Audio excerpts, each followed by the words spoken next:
نبی کریم صلی اللہ علیہ وسلم نے فرمایا اشتد غضب اللہ علی من زعم انه ملک الاملاک، اللہ اس انسان سے سخت ناراض ہوتا ہے جو خود کو شہنشاہ کہتا ہے۔ شہنشاہ کا معنی بادشاہوں کا بادشاہ۔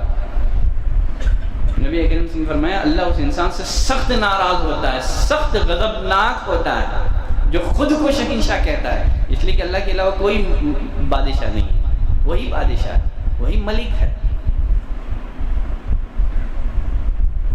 معاشرے میں چھوٹے شرک کی جو شکلیں صورتیں رائج ہیں ان میں سے ایک ناموں کی نسبت غیر اللہ کی طرف کرنا۔ نبی کریم صلی اللہ علیہ وسلم نے فرمایا، صحیح مسلم کی روایت ہے، ان احب اسمائکم الی اللہ عبداللہ و عبد الرحمن، یقیناً اللہ کے نزدیک تمہارے ناموں میں سب سے محبوب اور پسندیدہ نام دو ہیں، عبداللہ اور عبد الرحمن۔ علامہ ابن حزم رحمۃ اللہ علیہ فرماتے ہیں تمام مسلمانوں کا اجماع ہے کہ ایسے نام رکھنا حرام ہے جن میں غیر اللہ کی عبادت اور بندگی کا تصور پایا جاتا ہے، جیسے عبد الکعبہ۔ علامہ ابن القیم رحمہ اللہ فرماتے ہیں ہمارے معاشرے میں یہ جو نام رائج ہیں، عبد النبی، عبد الرسول، عبد حسن، عبد حسین، ناموں کی نسبت غیر اللہ کی طرف کرنا، یہ سب حرام ہے جن میں غیر اللہ کی عبادت کا مفہوم پایا جاتا ہو، جن میں غیر اللہ کی عبادت کا تصور پایا جاتا ہو، ایسے سارے نام حرام ہیں، یہ سب شرک کی قبیل سے ہیں۔ چھوٹے شرک کی جو صورت جو شکل ہمارے معاشرے میں رائج ہے ان میں سے ایک یہ کہنا کہ فلاں ستارے کی وجہ سے بارش ہوئی ہے۔ اللہ نے ستاروں کو 3 فائدوں کے لیے پیدا کیا ہے۔ ستاروں کا سب سے پہلا فائدہ ہے آسمان دنیا کی زینت۔ دوسرا فائدہ وَجَعَلْنَاهَا رُجُومًا لِلشَّيَاطِينِ، ہم نے ستاروں کو شیاطین کے مار بھگانے کا ذریعہ بنایا ہے۔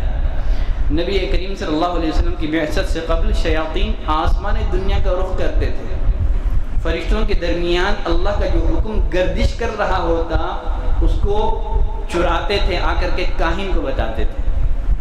اللہ نے فرمایا وَجَعَلْنَاهَا رُجُومًا لِلشَّيَاطِينِ، ہم نے ان ستاروں کو شیاطین کو مار بھگانے کا ذریعہ بنایا۔ ستاروں کی پیدائش کا تیسرا مقصد ہے خشکی اور تری میں راستہ معلوم کرنا، ڈائریکشن معلوم کرنا۔ یہ 3 بڑے فائدے ہیں جن کے لیے اللہ نے ستاروں کو پیدا کیا ہے۔ اگر کوئی آدمی ستاروں کی طرف ایسی بات منسوخ کرتا ہے، ایسا فائدہ منسوخ کرتا ہے جن کے لیے اللہ نے ستاروں کو پیدا نہیں کیا ہے، یہ سب شرک ہے۔ ایک دفعہ نبی کریم صلی اللہ علیہ وسلم نے صحابہ کو فجر کی نماز پڑھائی۔ جب آپ فجر کی صلاۃ سے فارغ ہوئے پوچھا هل تدرون ماذا قال ربکم، میرے صحابہ جانتے ہو تمہارے رب نے کیا بات کہی ہے؟ صحابہ نے کہا اللہ ورسولہ عالم، اللہ اور اس کے رسول بہتر جانتے ہیں۔ نبی کریم صلی اللہ علیہ وسلم نے فرمایا تمہارے رب نے یہ بات کہی ہے اصبح من عبادی مؤمن بی و کافر، آج صبح میرے بہت سارے بندے مومن ہو گئے، میرے بہت سارے بندے کافر ہو گئے۔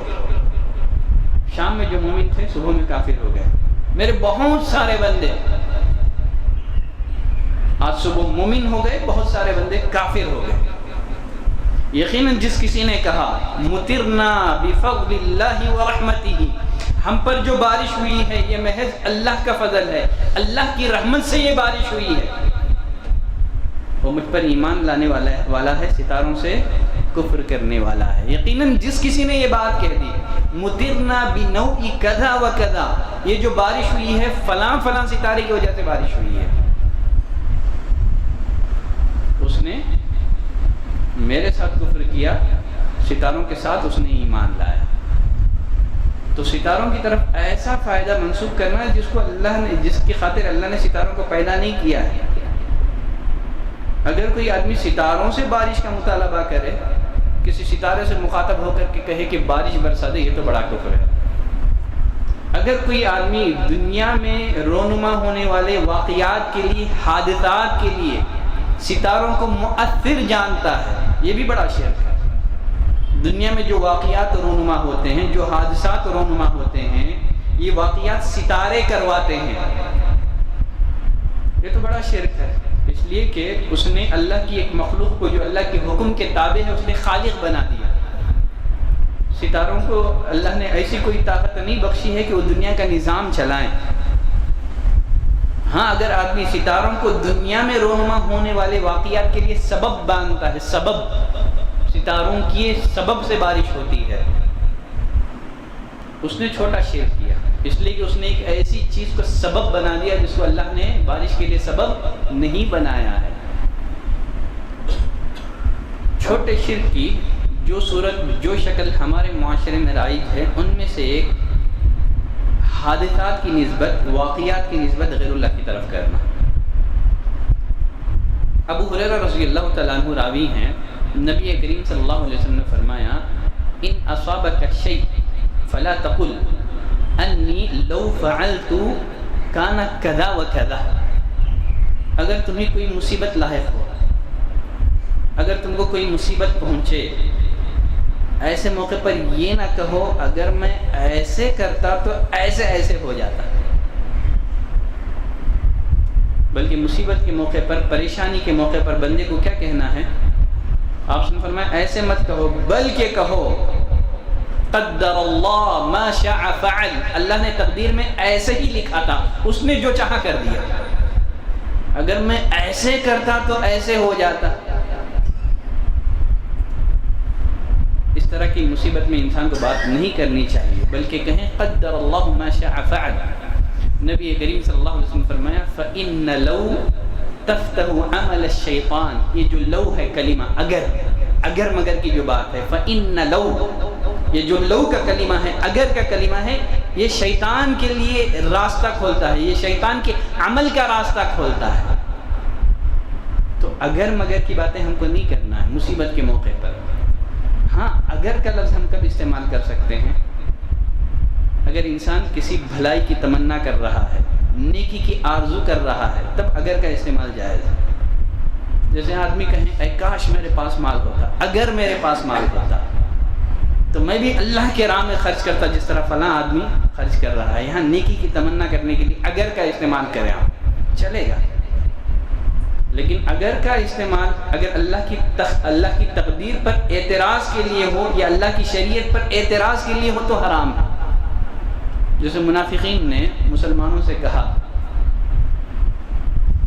اس لیے کہ جنگوں میں مسلمان شہید ہو گئے تھے،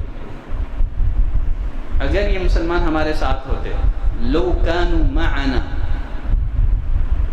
ما ماتوا وما قتلوا، یہ نہ مرتے نہ قتل کیے جاتے، یہ اللہ کی تقدیر پر اعتراض۔ اگر آدمی لو کا استعمال کر رہا ہے، اگر اللہ کی شریعت پر اعتراض ہے تو حرام ہے، اللہ کی تقدیر پر اعتراض ہے تو حرام ہے۔ ہاں کبھی کسی واقعے کی خبر دینے کے لیے اگر آدمی لو کا استعمال کریں تب جائز ہوگا۔ جیسے آدمی کہیں اے کاش میں فلاں درس میں جاتا تو ضرور میں استفادہ کرتا، کوئی پروگرام تھا، کہیں سے بڑے عالم آئے ہوئے تھے، لو حضرت الدرس لاستفدت، اے کاش میں بھی پروگرام میں جاتا تو میں بھی استفادہ کرتا۔ یہاں لو کا استعمال چلے گا، کسی خیر اور بھلائی کی چاہت کے لیے، تمنا کے لیے لو کا استعمال جائز ہے، لیکن کسی مصیبت میں، کسی پریشانی کا شکار ہو کر کے لو کی بات کرنا، اگر مگر کی بات کرنا، ایسے کرتا تو ایسے ہو جاتا، یہ سب چیزیں حرام ہیں۔ در حقیقت یہ اللہ کی تقدیر پر اعتراض ہے۔ مصیبت میں، پریشانی میں ایک بندے مومن کو چاہیے اگر مگر کی باتیں کرنے کے بجائے کہیں قدر اللہ نے تقدیر میں ایسے ہی لکھا تھا، ما شاء فعل، اس نے جو چاہا سو کر دیا۔